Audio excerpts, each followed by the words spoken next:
माझा नवरा माझी खूप काळजी घेत होता. माझ्यासाठी तो नेहमी महागड्या वस्तू आणायचा. खरं तर त्याची एवढी लायकी नव्हती. त्यामुळे मला नेहमीच आश्चर्य वाटायचं. एवढं सगळं तो कुठून आणतो? पण त्याचं एक वागणं मात्र खूपच विचित्र होतं. दिवसभर माझ्या आवडीच्या गोष्टी, माझं आवडतं जेवण आणून देत तो मला आनंदी ठेवायचा. पण रात्र होताच मात्र दुसऱ्या खोलीत जाऊन झोपायचा. मी हैराण व्हायचे. इतकी काळजी घेतो, इतक्या महागड्या वस्तू आणतो, मग माझ्यात त्याला रस का नाही? माझ्याजवळ का बसत नाही? माझं का ऐकत नाही? माझ्याशी त्याचं वागणं सामान्य का नाही? एका रात्री मी आधीच त्या दुसऱ्या खोलीत लपून बसले. म्हणजे तो खोलीत का जातो ते मला कळेल. पण जेव्हा माझ्या डोळ्यासमोर ते दृश्य आलं तेव्हा मला माझे डोळे घट्ट मिटून घ्यावेत आणि कानात घट्ट बोटं घालून घ्यावीत असं वाटलं. माझं नाव मीना आहे. मी दिसायला सुंदर आहे. पण माझ्या सौंदर्याचा माझ्या वहिनीला नेहमीच तिरस्कार वाटायचा. ती कायम म्हणायची, तुझं सौंदर्य एक दिवस मातीमध्ये गडप होईल. मी उत्तर द्यायचे, देवाची तरी भीती बाळगा वहिनी. मी तुमचं काय बिघडले? आई जिवंत होती तोपर्यंत घरात माझंच राज्य होतं. बाबा लवकर गेले होते. पण आईच्या सावलीत मी घराची धुरणी झाले होते. भावालाही माझा राग यायचा. तो उघडपणे म्हणायचा, माझ्या बायकोशी स्पर्धा करू नकोस. हो, मान्य आहे, थोडा अहंकार माझ्यात होता. कारण चुकीची गोष्ट मी कधीही सहन करू शकत नव्हते. जर वहिनीने आईला वेळेवर जेवण दिलं नाही किंवा शिळं अन्न वाढलं तर मला प्रचंड राग यायचा. एकदा तिने आईला शिळं जेवण वाढलं. आईला आधीपासूनच शुगरचा त्रास होता. मी चिडून वहिनीला म्हणाले, आईची तब्येत आधीच बिघडलेली आहे. तुम्हाला ताजं जेवण बनवायचं नव्हतं तर मला सांगायचं होतं. शिळं खाऊ घालून आईला मारायचं आहे का तुम्हाला? या गोष्टीवरून एवढं भांडण झालं की आम्ही दोघी एकमेकींना मारायलाच उठलो. भावाने अर्थातच बायकोची बाजू घेतली. तो रागाने म्हणाला, तुला तर एक दिवस मी असा धडा शिकवीन की तुझी अक्कल ठिकाण्यावर येईल. तू लहान आहेस, तुझ्या कामाशी मतलब ठेव.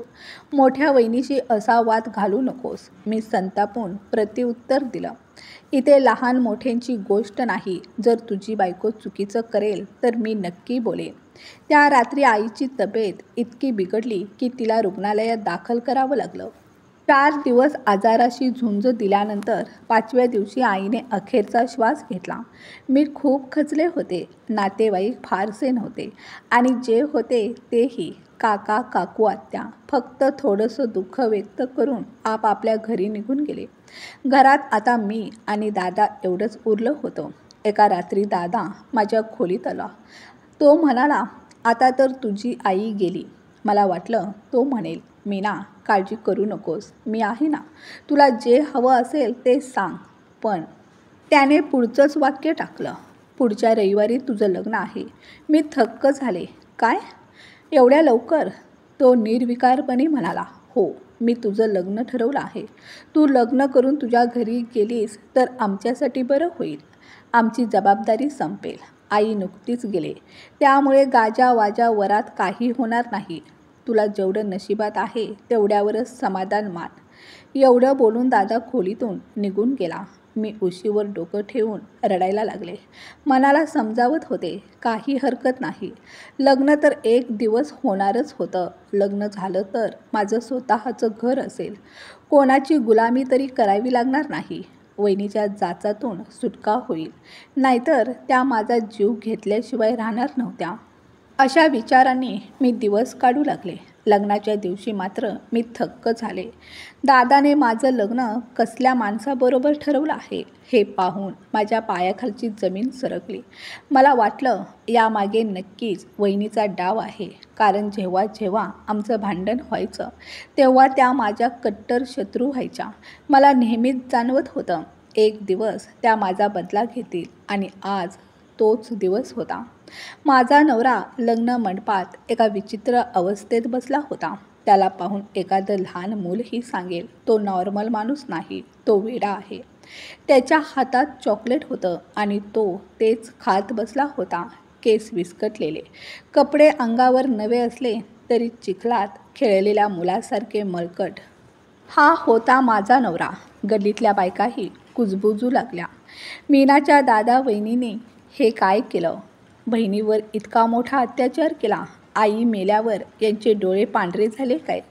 एवढ्या सुंदर कोमल मुलीचं लग्न एका वेडेशी करून टाकलं. पाठवणीची वेळ आली. माझ्या डोळ्यातून आसं ओघळत होती. मनातलं दुःख दाटून आलं होतं. पण मोठ्याने रडायलाही धैर्य नव्हतं.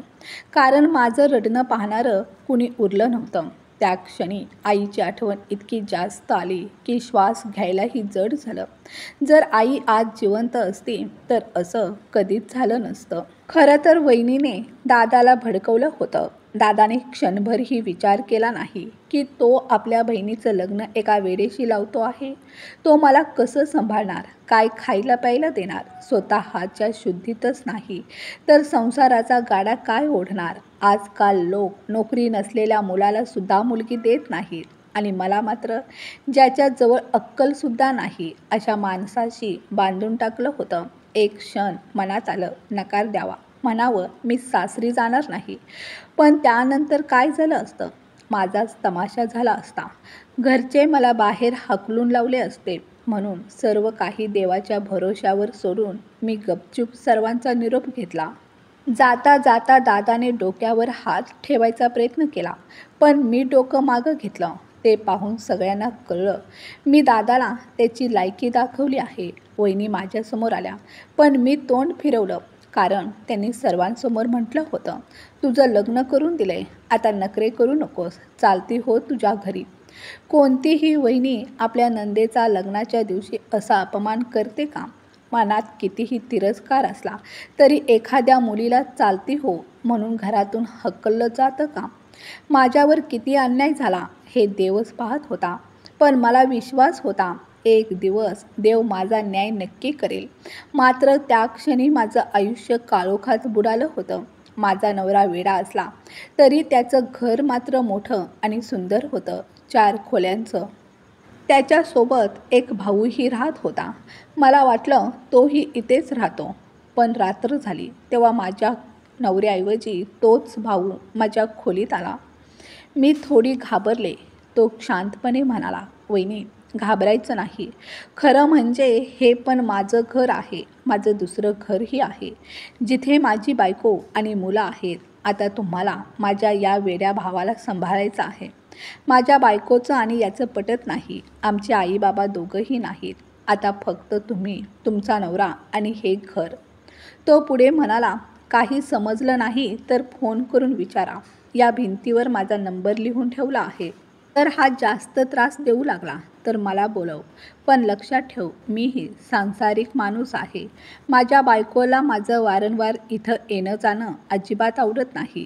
त्यामुळे अगदीच टोकाची वेळ आली, एखादी मोठी आपत्ती आली तरच मला हाक मार. नाहीतर धीर करून तूच परिस्थिती हाताळ. शेवटी तो तुझाच नवरा आहे. त्याच्यासोबतच तुला आयुष्य काढायचं आहे. हे ऐकून माझ्या मनात काळोख दाटला. समोर उभं असलेलं भयान भविष्य माझ्या अंगावर कोसळल्यासारखं वाटलं. मी फक्त मान हलवली. त्या पलीकडे माझ्याकडे शब्दच उरले नव्हते. तो मला धीर देत म्हणाला, देव तुझी मदत करो, चिंता करू नकोस. एक दिवस सगळं सुरळीत होईल.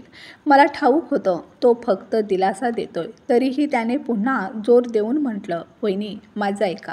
एक दिवस नक्कीच सगळं ठीक होईल. तुम्ही निराश होऊ नका. का कुणास ठाऊक त्याने तीच गोष्ट पुन्हा का उच्चारली आणि इतक्या आग्रहाने का सांगितली? त्या क्षणी मला काहीच समजलं नाही. मी मात्र थंडपणे एवढंच म्हणाले, ठीक आहे.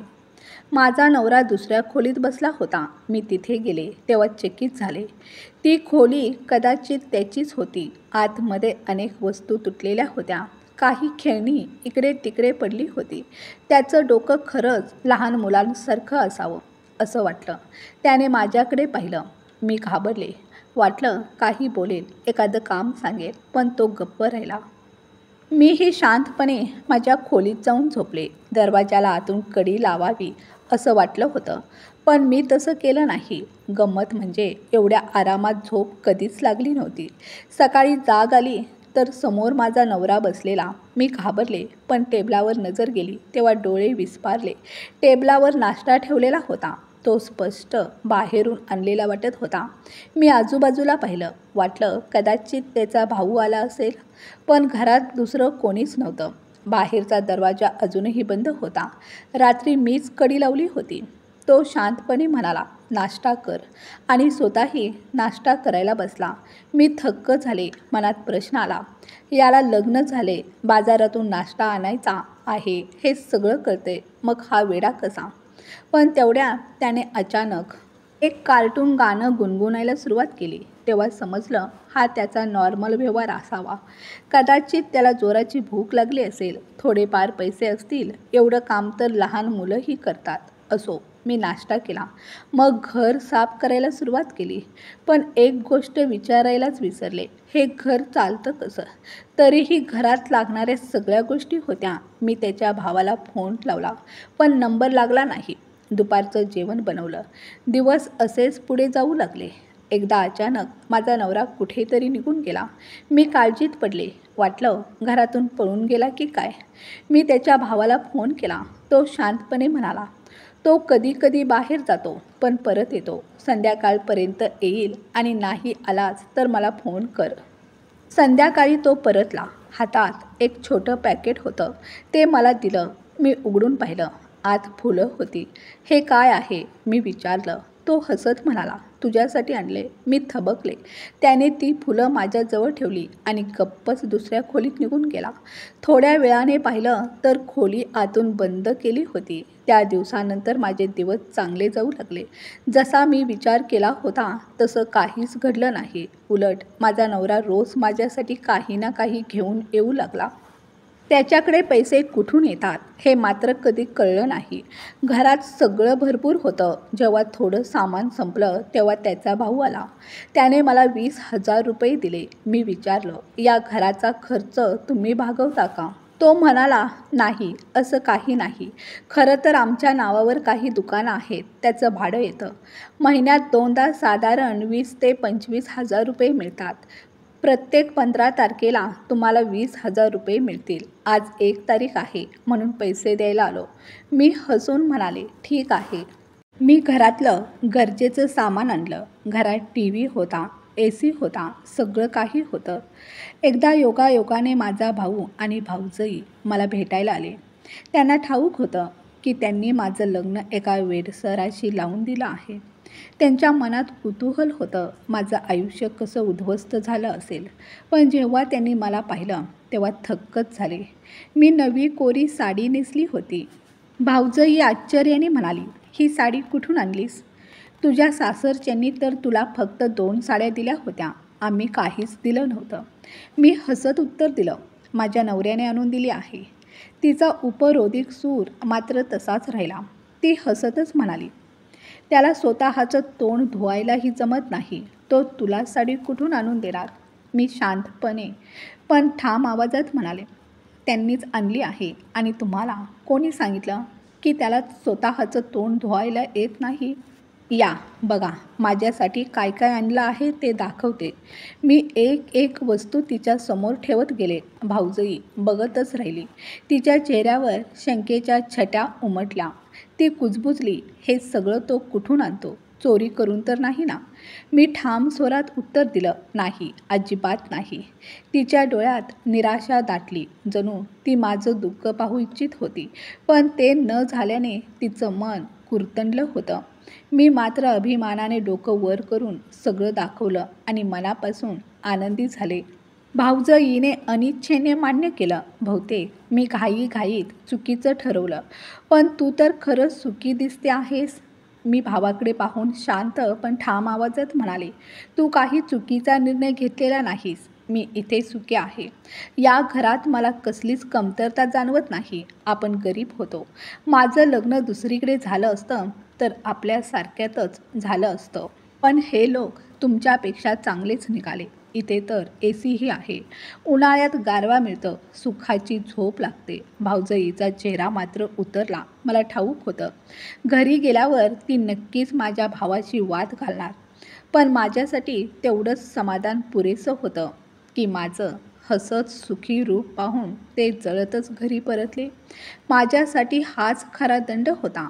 माझा नवरा माझ्याशी फारसं बोलत नव्हता, पण माझ्यासाठी वस्तू आणत होता, माझी काळजी घेत होता, मला काय हवं नको ते पाहत होता.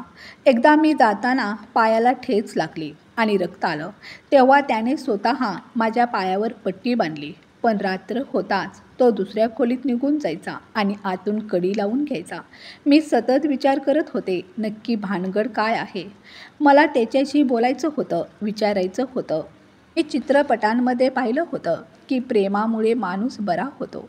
कदाचित मीही त्याला बरा करू शकेन आणि जर तो बरा झाला तर तो या जगातला सगळ्यात चांगला माणूस ठरेल. कारण तो दिसायला देखणा होता, आकर्षक व्यक्तिमत्वाचा होता, पैशाचीही काहीच कमतरता नव्हती, घर त्याचं स्वतःचं होतं. खरंच जर तो बरा झाला तर माझं आयुष्य अगदी सुरळीत होईल. पण तो माझ्याशी बोलतच नव्हता. माझी एक मैत्रीण डॉक्टर झाली होती, वेडसर लोकांची चिकित्सका करणारी. तिने एकदा सांगितलं होतं की अशा रुग्णांना औषधांपेक्षा जास्त गरज असते ती प्रेम आणि मायेची. त्यांच्या आयुष्यात जर एखादा असा माणूस आला जो त्यांना साध्या माणसापेक्षा कितीतरी पटीनं जास्त आपुलकी आणि जिव्हाळा देईल तर त्याच्या जखमा भरून निघतात. त्यांच्या अंधाऱ्या जगातही प्रकाश पसरतो. पण दुर्दैव असं की इथं नेमकं उलटंच घडत होतं. हळूहळू मला जाणवलं या सगळ्या प्रकरणाचा संबंध नक्की त्या खोलीशी आहे. कारण माझा नवरा हमखास त्या खोलीतच जात असे. म्हणून मी ठरवलं एकदा तरी शोधून काढायलाच हवं, तो त्या खोलीत नक्की काय करतो. मी एकदा त्या खोलीत गेलेही होते, पण तिथं काही विशेष दिसलं नाही. दरम्यान माझ्या वहिनी मात्र लोकांमध्ये सांगत होत्या, वेडेशी लग्न झाले पण ती तर अगदी छान आहे. हे वाक्य माझ्याही कानावर आलं. मी मनोमन म्हणाले, होय, देवाचे आभार, मी तर खूप आनंदी आहे. माझ्याकडे सगळं काही आहे. माझ्याकडे पैसे असायचे, घरातील कारभार माझ्या हातात होता, माझा नवरा माझी काळजी घ्यायचा आणि रोज माझ्यासाठी काहीतरी नवं घेऊनही यायचा. तो कुठे जातो हे मात्र मला कधी कळलं नाही. एकदा मी त्याच्या मागे गेले होते, पण रस्ता माहीत नसल्यामुळे परत आली. मनाशी ठरवलं, मी हरवले तर, आणि तो तर माझ्या डोळ्यासमोरून गायबच झाला होता. त्याला रस्ते चांगले ठाऊक होते. कदाचित तो बागेत लहान मुलांबरोबर खेळायला जात असावा, कारण त्याच्याजवळ मुलांच्या खेळण्याचं भरपूर सामान होतं. त्यामुळे मी या गोष्टीकडे जास्त लक्ष दिलं नाही. मला सतत हे जाणून घ्यायचं होतं, तो खोलीत नेमकं काय करतो. दिवसा तो खोलीला कुलूप लावून निघून जात असे. एके दिवशी मी त्याचं कुलूप उघडलं आणि चावी लपवून ठेवली. चावी सापडली नाही म्हणून त्या दिवशी तो कुलूप न लावताच बाहेर गेला. हीच संधी साधून मी आधीच खोलीत लपून बसले. माझा डाव सरळ होता. तो खोलीत आल्यावर आतून कडी लावून काय करतो हे मला स्वतःच्या डोळ्यांनी बघायचं होतं. तो घरी परत आला तेव्हा मला शोधू लागला. कधी कधी तो माझ्याशी थोडंसं बोलायचा, माझं नावही घेत असे. त्यावेळी मनाला एक प्रकारचं दुःख वाटायचं. तो कुणाचा तरी मुलगा आहे, देखणा आहे, आकर्षक आहे. मग नेमकं असं काय घडलं की तो वेडा झाला. हे तर निश्चित होतं की तो जन्मता वेडा नव्हता. म्हणतात ना, अशा लोकांना आयुष्य बहुधा फारसं नसतं. कदाचित एखादी धक्कादायक घटना घडली असावी. मी त्याच्या भावाला विचारण्याचा प्रयत्न केला होता, पण त्याने काहीच सांगितलं नाही. फक्त एवढंच म्हणाला, वेळेनुसार तुला सगळं कळेल. त्याचं उत्तर ऐकून मी थबकले. आता वेळेनुसार मला कसं काय कळणार. एकदा मला नवऱ्याचा जुना फोटो सापडला. त्या फोटोत तो खूपच देखणा आणि हट्टी दिसत होता, जणू घरातला सर्वात सुंदर तरुण. मग आज त्याची अशी अवस्था का झाली. कुणाच्या अपशब्दांचा परिणाम तर नाही ना. अशा शेकडो प्रश्नांनी माझं मन व्याकुळ झालं. आज मात्र ठरवलं, सत्य शोधायचंच. जर काही विचित्र प्रकार घडत असेल तर त्याला सामोरं जायचं. त्या दिवशी तो माझ्यासाठी काहीतरी घेऊन आला होता, पण मी खोलीत नसल्याचं लक्षात आलं म्हणून ती वस्तू तिथेच ठेवून दिली. पिशवीचा आवाज मला स्पष्ट ऐकू आला होता. थोड्याच वेळात तो खोलीत आला. मी आधीच पडद्यामागे लपून बसले होते. त्याने दरवाजा बंद केला, आतून कडी लावली आणि खुर्चीवर बसून डोकं धरलं.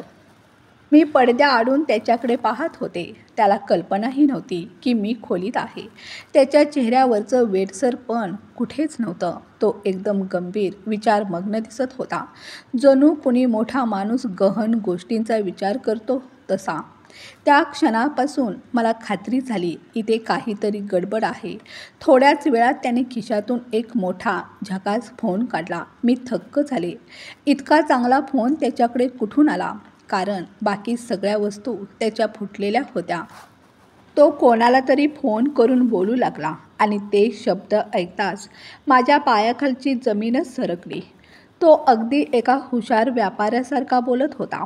म्हणाला, पहा, मी आधीच तुमच्याशी डील केली आहे. हे पैसे मी धंद्यात गुंतवतो. माझ्या नशिबात जे असेल ते मला मिळणारच. क्षणभर माझ्या डोळ्यांवर विश्वास बसलाच नाही. जो नवरा जगासमोर वेड्यासारखा वागत होता, तो इथे मात्र हुशारीने धंद्याच्या डील करत होता. पण मग लोकांसमोर वेड्याचं नाटक का? स्वतःच्या बायकोलाही खोटं का सांगितलं? आयुष्यभराच्या साथीदाराशी खरं बोलण्याची हिंमत का केली नाही? क्षणभर वाटलं आता सरळ समोर जाऊन त्याचा पर्दाफाश करावा. पण लगेचच विचार बदलला. थांब, आधी पाहूया अजून काय करतो तो. थोड्या वेळाने त्याने खिशातून नोटांचे जुडे काढले आणि टेबलावर ठेवले. पुन्हा फोन लावला. यावेळी मला स्पष्ट ऐकू आलं. तो आपल्या भावाशी बोलत होता. तो म्हणत होता, माझं मन होतं मी मीनाला सगळं खरं सांगावं. ती माझी बायको आहे. मला तिच्यासोबत खरं आयुष्य जगायचं आहे. बहुधा दुसऱ्या बाजूला असणारा म्हणत होता, घाई करू नकोस. त्यावर तो झटकन म्हणाला, घाई कशी करू नको? आमच्या लग्नाला आता 4 महिने पूर्ण होत आलेत. माझा उल्लेख होताच मी त्याच्यासमोर उभी राहिले. मला पाहताच तो थक्क झाला. चेहरा पटकन फिक्कट पडला. तोंड उघडच राहिलं आणि फोन हातातून निसटून खाली पडला. मी थेट विचारलं, हे सगळं काय आहे? का जगाच्या समोर वेडेपणा करताय? मी सगळं ऐकलं आहे. तो शांत स्वरात म्हणाला, आज नाहीतर उद्या तुला सांगावंच लागणार होतं. मी ठामपणे म्हणाले, मला सगळी गोष्ट जाणून घ्यायची आहे. खरी भानगड काय आहे? माझ्या डोळ्यात अश्रू आले. त्यानं अलगद विचारलं, का रडतेस? मी दडपून म्हणाले, मलाच कळत नाही, फक्त रडू येतंय. खरी गोष्ट सांग. काही क्षण तो शांत राहिला. मग जणू मन हलकं करत तो बोलू लागला, मी या गल्लीतला सगळ्यात हुशार, शिकलेला मुलगा होतो. चांगली नोकरी होती, अजूनही आहे. रात्रभर बसून ऑनलाईन काम करतो. पण तुला माहीत आहे का मी वेड्याचं सोंग का घेतो? माझे काही मित्र होते, पण ते नीच निघाले. एका किरकोळ वादातून एकाचा जीव गेला. बाकीचे सगळे पळून गेले. पण मी त्याला वाचवण्याच्या प्रयत्नात जागेवरच थांबलो. तो मेला आणि सगळा गुन्हा माझ्यावर आला. पोलिसांनी मला पकडलं. जर मी वेड्यासारखा वागलो नसतो तर आत्तापर्यंत तुरुंगात सडत बसलो असतो. म्हणूनच हे नाटक. तो पुढे म्हणाला, आजही ते लोक इथेच आहेत. माझ्यामुळे त्यांचा तोटा झाला म्हणून माझ्या जीवावर उठतील म्हणून गप्प राहिलो. पण आता त्यांनी घर विकलंय. महिन्याभरात जाणार आहेत. ते गेल्यावर मी माझं खरं रूप घेऊन जगेन. हे मी तुला आधी म्हणून नाही सांगितलं, कारण योग्य वेळ यावी असं वाटलं. तुझ्या भावाने होकार दिला तेव्हा आम्हालाही धक्का बसला. पण मला वाटलं ही मुलगी चांगली आहे, हिचं आयुष्य सुरक्षित करावं म्हणूनच न पाहताच होकार दिला. बाहेर जातो तेव्हा ते कामासाठीच असतं. पण तुझा चेहरा डोळ्यासमोर आला की तुला काहीतरी आणावंसं वाटतं. कारण भीती वाटते या परिस्थितीला कंटाळून तू मला सोडून जाशील की काय. म्हणून तुझे सगळे नखरे सहन करतो. तुला हसवायचा, आनंदी ठेवायचा प्रयत्न करतो.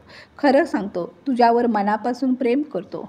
त्याचे शब्द ऐकून माझे डोळे पुन्हा भरून आले. तो हलकेच म्हणाला, का रडतेस आता? मी हसत उत्तर दिलं, हे आनंदाचे अश्रू आहेत. तो हसला, तू खरंच विचित्र आहेस. आनंदातही रडतेस, दुःखातही. पण बघ, मी तुझा नवरा आहे. अजून फक्त 1-2 महिने हे नाटक करावं लागेल. त्यानंतर सगळं सुरळीत होईल. आपलं आयुष्य खूप सुंदर होणार आहे. तेव्हा मी म्हणाले, मला काहीही त्रास नाही. उलट वाटतंय देवाने मला कोणत्या पुण्यकर्माचं फळ दिलंय. माझ्या स्वतःच्या भावानेच माझ्याशी अन्याय केला होता, पण देवाच्या कृपेने तुम्ही माझ्यासोबत आहात. तो ठाम सुरात म्हणाला, तू काळजी करू नकोस, मी आहे तुझ्या पाठीशी. आपलं आयुष्य खरंच खूप सुंदर होणार आहे. आणि तसंच झालं. हळूहळू मी ही गोष्ट लोकांत पसरवली की माझ्या नवऱ्याचा इलाज मी करून घेतला आहे आणि खरंच आमचं आयुष्य आज एक आदर्श ठरलं आहे. मित्रांनो, कथा आवडली असेल तर कथेला लाईक शेअर करा. चॅनलवर नवीन असाल तर प्लीज आपल्या चॅनलला सबस्क्राईब करा. भेटूया पुन्हा एकदा अशाच नवीन कथेसोबत. तोपर्यंत धन्यवाद.